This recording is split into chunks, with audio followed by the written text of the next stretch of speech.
Good evening, everybody, and welcome live to KSAT Sports Now, streaming Monday through Friday on KSAT Plus and KSAT.com. Here's the rundown for tonight. We're talking Texans and Patriots. Mark Soto leaving Judson, and TAMU SA softball will finally have a true home field advantage. But first, it is Spurs game day. San Antonio will host Milwaukee tonight, and both teams are coming off back-to-back losses. Each team last played on Tuesday. San Antonio lost by 21 to the Thunder, and the Bucks lost by 33 at home to the Timberwolves. Now the Spurs are back at shoot-around this morning. Wemby is back in the starting lineup. It will be a fun matchup seeing him going up against the Greek freak Giannis Antetokounmpo, who was listed as probable leading up to the game. Giannis is averaging 31 points per contest in his last 6 games to lead the Bucks. Now San Antonio is in need of a bounce-back game, and Keldon Johnson and Victor Wembanyama decided to have some fun after their loss to OKC to try and pick up the morale by shaving their heads. Here's how Johnson said it all went down. My best friends, they all bald their hair. So I told my teammates I was gonna bald my head, but we had a TV game, so I couldn't bald my head. I think that was like last week. And then last night, Vic was like, yo, like, let's ball our head. And I was like, let's do it. Like, I was like, I mean, I've been looking for a reason to do it. Did you do it on your own, or did you? Nah, Vic cut my hair. Vic balled my head. And then I balled his head. Did you need a ladder? How did you get it? Nah, he sat down and see. Yeah, you know. It's the same question. Nah, no ladder. But I got right. I got to work on my skills a little bit. My clippers, I might be a barber, after I'm done. All said and done. All right, here's the Spurs schedule this week, taking on the Bucks tonight at 7 at the Frostbank Center, and then the T-Wolves will come to town for a Saturday night game at 7 at the Frostbank Center as well. 3 straight seasons, 3 straight trips to the AFC divisional game, but this year Houston had to start the playoffs on the road, and they'll do it again this weekend when they face the New England Patriots. The last time these two met in the postseason was in 2016 when Tom Brady and the Pats won 34-16, but this year it's the Texans who have more playoff experience. Here's what DeMeco Ryans had to say about playing Sunday with the AFC Championship game up for grabs. Really excited to just be leading this team in this moment, to have us in this position for a third year. It's a blessing. It's an honor. I don't take it lightly to be one of the final 4 teams left in the AFC. It's where you want to be. It's a position you want to be in if you're a competitor, and I'm a true competitor. Love competing, love where we are, love the mindset of our team, and love the opportunity we have before us. And it is about just 1 week at a time. I know you don't want to hear it, but it's still 1 week at a time. And the Patriots are a really good team. Good team. Coach Vrabel just came in and really flipped the culture of that team. His impact is shown on how these guys play. They're physical. They're a smart team. It mimics how he played the game. So it'll be a really, really tough opponent, but we're excited for the matchup, and we're just, thankful for this opportunity. C.J. Stroud definitely wants another opportunity to play better than he did in the wild card game. He overthrew his receivers a few times, threw 1 pick, and he fumbled the ball 5 times, losing 2 of them. The defense would do their job, but the offense needs C.J. to feel comfortable and improve for what could be the Texans' first trip to the AFC Championship with a victory. Here's what C.J. had to say in Houston. I think, it's a great opportunity for us to, go out there our next game and, put our best foot ahead of us, and try to get a dub in a harsh environment against a really good football team. So, it's just something on our mind that we need to get done, and, that's all our focus is right now. When it comes to adjusting to Nico potentially missing a game, what do you see from the other receivers and kind of when you don't have someone like that spreading the ball around, using lots of people? Yeah, we're hoping, Nico can play and, be able to play this game, but if not, we've had this experience before, played a couple games this year without him, sadly, but, all our guys are talented, and we have a lot of depth in that room, and, I'm the most confident in everybody in there, to get the job done. So, hopefully Nico is all right, but, I think if not, we just got to, nothing else we can do, just go forward and, try to, build with the guys we have. CJ, all your teammates tell us the same thing. You're the same guy always, never too high, never too low. Man, how did you learn that throughout your football career? How does that help you through ups, downs, anything in between? Yeah, I've learned a quote: "Don't love the love, don't hate the hate." You know, like things be up and down throughout your life, your career, whatever it is. I think that's just how life works in general. But especially in the position I'm in, you know, everything is, you know, criticized and everything is talked about. So, you know, I've learned to, you know, to stay what's important to me. You know, that's my faith, you know, my family, and then my teammates, and then myself, how I view myself. So, yeah, I mean, through failures and successes in this game, from time I've been 16, you know, with somewhat of a public eye, you know, and when I went to Ohio State, same thing. Like, they would love me one week, hate me the next. So I'm well equipped with what is going on, and I'm, you know, excited to, you know, play this next game and just kind of keep the same even kill. Hey, CJ, how much does it help to go into Pittsburgh, a really hostile from a, you know, fan perspective environment, all the noise, all the things, to start the playoffs that way, because in the past you guys have started at home? How does it help you continue to be able to have success and confidence on the road? Yeah, I think it helps tremendously. I think, you know, we've had a couple tough away games this year that, you know, we've had to go into harsh environments with, you know, a lot of passionate fans that say a lot of crazy things and do a lot of crazy stuff. So, you know, I think last week was a good test for us, and I think, you know, being able to get past that with a dub, you know, this next week's gonna be the same type of environment, loud. You know, Northeast is always, you know, hectic and rowdy. So, you know, they have a great fan base, loyal fan base. So, you know, we'll be able to try to weather that storm and just focus on what we need to focus on, play in and play out. On the other side of this matchup are the New England Patriots. They beat the LA Chargers on Sunday 16-3, their lowest scoring victory of the season. They had 3 losses the entire season, losses to the Raiders, Steelers, and the Bills. On Sunday, the Texans will face their former teammate, wide receiver Stephon Diggs, who played 8 games for Houston last year before being lost for the season with a torn ACL. Here's what Diggs had to say about facing his former team. 100%, that's going to be the best defense we've seen. They got hell of a players. Hats off to their team. They've done a great job all year.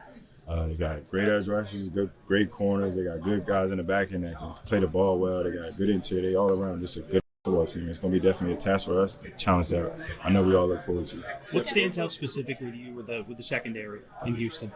They got a knack for the ball, you know, from the top to bottom, from the corners to the safeties. You know, I spent some time there myself, so I'm a little bit familiar with those guys. I wouldn't say I know them like the back of my hand, but they just, you know, aggressive. They play the ball when they see it, and, you know, they just, you know, good DBs. As a group, how do you feel like you guys have performed against man lately, and what do you need to do Sunday to beat it? It's going to be another test for us. Like I said, it's one of the best defenses, if not the best defense in the league. Man-to-man coverage, that's what you want as a receiver. You know what you're getting. You know what you're seeing. It's man versus man. So it's going to be huge for us to run routes the right way and be available for the quarterback. It's going to be a lot of contested catches and things like that. So just play what you see, the same game you've been playing, and, you know, make those plays for the quarterback so he can get comfortable back there. You know, might not have to use the leg as much. Steph, how do you view the year that you spent in Houston as it relates to your entire career? It was cool. I had a great time. I got a lot of respect for those guys over there, everybody included. GM, top-down coaches, got a lot of respect for them. Fortunate for me, I got hurt, but fortunate enough, I landed here. So I feel like growing pains, you learn from a lot of things that you go through. So I trust where I am right now, where God's placed me, and I'm happy to be where I'm at. So learned a lot from it, though. I had a good time in Houston. Is there like an added sense of urgency or anything for you and the receivers to get open early? I would say added, but definitely it's in the back of your mind during the week when you're preparing that you need to get open in a timely fashion, and, you know, you need to beat the edge rush, the pass rush. You know, those guys like to put their ears back and, you know, rush the pass or get off the ball super fast. So your route isn't so much of what's in front of you, it's what's got it off that line of scrimmage. So, you know, like I said, it's going to be a test for us, a challenge, but I know everybody's looking forward to it. All right, let's talk about C.J. Stroud and Drake May and their regular season stats. May has the better completion percentage, way more passing yards, and more touchdown passes. They both tossed 8 picks, and May rushed for more yards, and he was sacked 47 times to just 23 for Stroud. Now, May played in all 17 regular season games, while Stroud played in just 14. Now, here's their wild card comparison. They both passed for more than 250 yards. Both had 1 touchdown pass and 1 interception. May rushed for 66 yards, Stroud none, and May was sacked 5 times to 3 for Stroud. Here's the matchup in your AFC divisional round. The Texans at the Patriots Sunday at 2 p.m. from Gillette Stadium, and that game is live on KSAT 12. Coming up after the break, the Smithson Valley Rangers celebrate their second straight state championship in football. Plus, Coach Soto has decided to move on from the Judson Rockets, and Ashley Gonzalez has a feature on the Texas A&M San Antonio softball team. Stay with us. KSN is back in 2 minutes.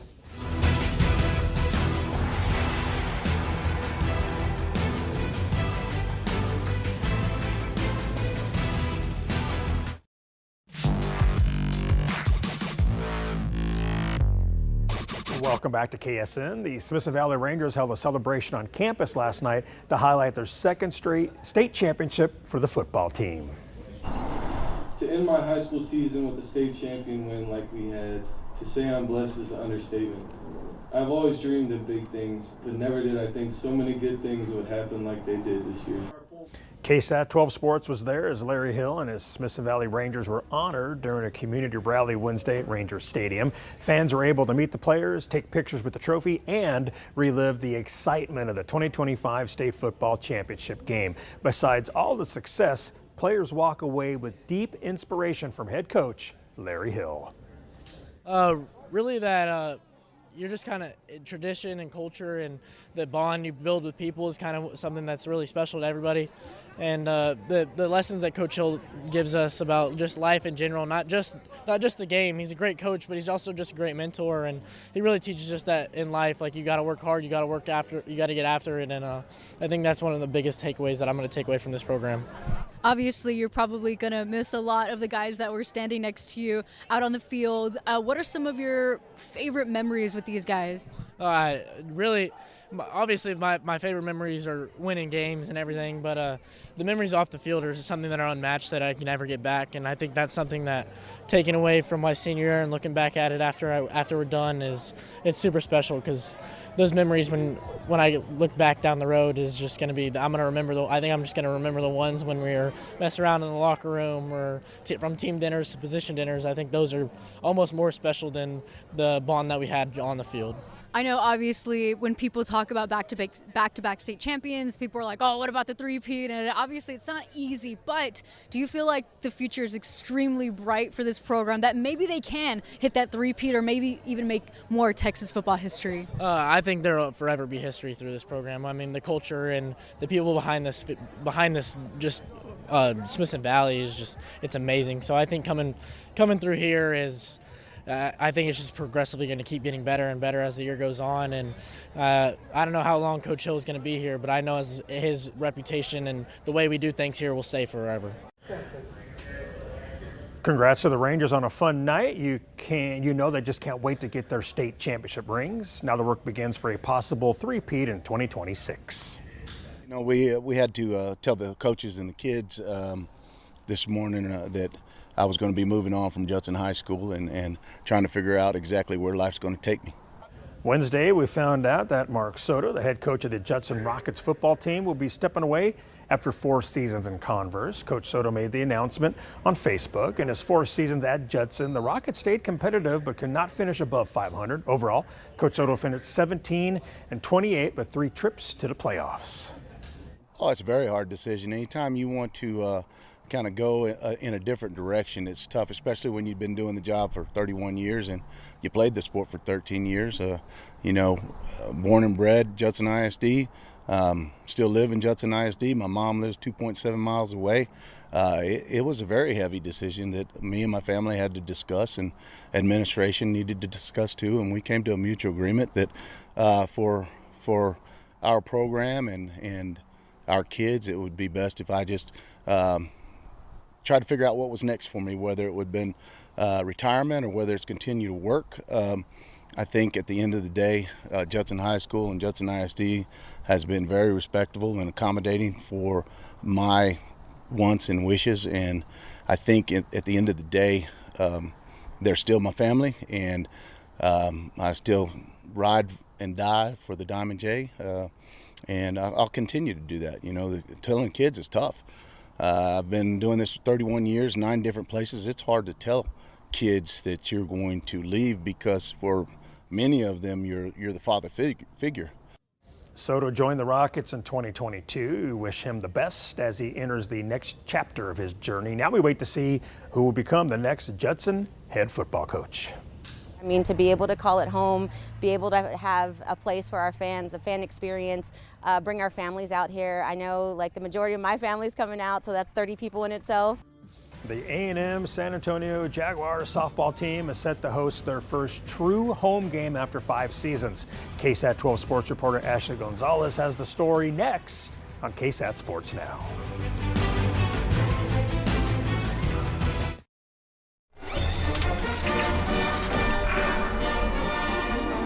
Welcome back to KSAT Sports Now. This is the College Corner. After several seasons of playing every game on the road, the A&M San Antonio softball team will host their first true home game at the end of this month. KSAT 12 Sports' Ashley Gonzalez caught up with the team and shares how this major upgrade will contribute to the team's success in the near future. Patience pays off. You're good, you're good. And after 5 seasons, the A&M San Antonio Jaguars softball team will finally be able to host their opponents and call this place their own. We're excited to show up and show out for our first home game coming up at the end of the month. I mean, to be able to call it home, be able to have a place for our fans, a fan experience, bring our families out here. I know like the majority of my family's coming out, so that's 30 people in itself. That's Nicole Dame. Hey, 3 times, guys, you're widening out again, okay? Sharpen it up right here. She's the head softball coach for the Jaguars. Dame says before their own facility, they spent the last few seasons asking other schools for one favor on game day. Can we borrow your softball field? We relied on a lot of hospitality from local schools. We played at St. Mary's, we played at the Tejeda Complex, we played at Southwest Complex. The Jaguars would let their opponent know when they host, they were borrowing a field. We did have to say, hey, we are playing, off-site, so this is not our home, so please be extra respectful because we don't want to get kicked out. We want to be able to come back. Since having their own, Coach Dame says, this team just unlocked a new beast, and the ceiling is much higher. They've been out here more, they can come out and hit, they're kind of like field rats right now. They're just always out here. We get a lot more reps in for sure. If it's before practice or after, we're hitting in the cages or getting a front toss, more reps playing defense. Now, the Jaguars are one of 2 teams in their conference with a turf softball field. Second baseman Tori Campo says, like this year's motto, be invested. We're doing the extra that we need to do to be successful. Ashley Gonzalez, KSAT 12 Sports. The team is planning on having a ribbon cutting ceremony of the new facility before their first home game. That'll be on January 31st against Oklahoma Panhandle State at noon. We'll be right back to wrap up tonight's show.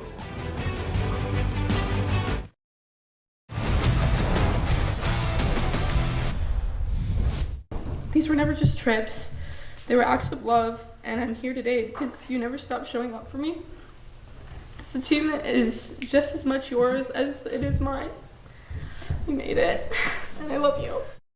That is some good stuff right there. Don't forget you can catch up on many features and extended interviews that we streamed online. Just go to the sports section on KSAT.com and look for the KSAT Sports Now page. We post videos, articles, and full episodes Monday through Friday, so make sure to check it out and catch up on the best local sports coverage in San Antonio. And that's it for this Thursday night edition of KSAT Sports Now. Thank you for hanging out with us tonight. Make sure you tune in again tomorrow night at 7 for a brand new edition of KSAT Sports Now as we send you off into the weekend. Have a good night, and we'll see you again tomorrow.